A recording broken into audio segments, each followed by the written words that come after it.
Maranata, Senhor está viniendo, 22 de março. Santificação bíblico defini. Santificar-nos para meio de boa verdade. Boa palavra da verdade. Juan 17, versículo 17. Esse não que santificar para meio de verdade, da recomendação na Bíblia de verdade seu poder, e não da representante não de não Senhor qualante for de morto. A religião de Cristo lo refina gosto e sabor, santificar o juízo, elevar, purificar e enoblecer a alma, haciendo o cristiano mais e mais adequado para a sociedade de ángel celestial. E para não me santificar me mesmo, para não também por santificador de verdade. Juan 17, versículo 19.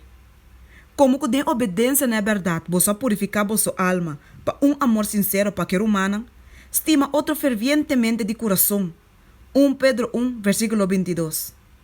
Pensei, como que agora, nós temos promessa aqui, estimando, laga nos purificar nos mês de toda impureza de carne e espírito, e assim perfeccionar a santidade e temor de Deus. 2 Coríntios 7, versículo 1.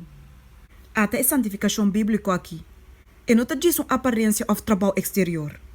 Esta santificação recebi via de canal de verdade.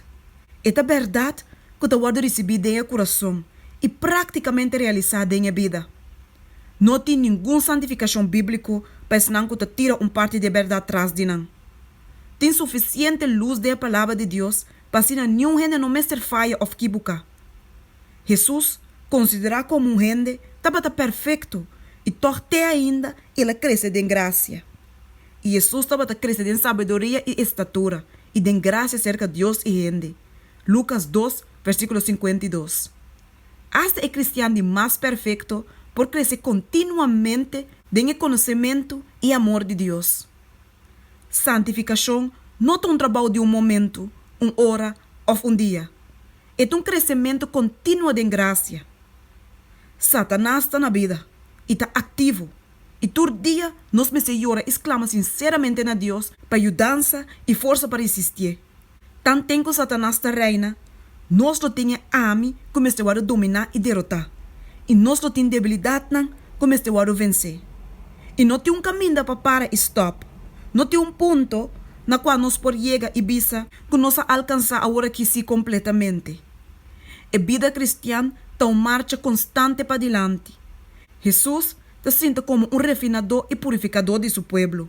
E ora que sua imagem está a reflejar perfeitamente de nós, e ora não está perfeito e santo, e claro para o trasladar.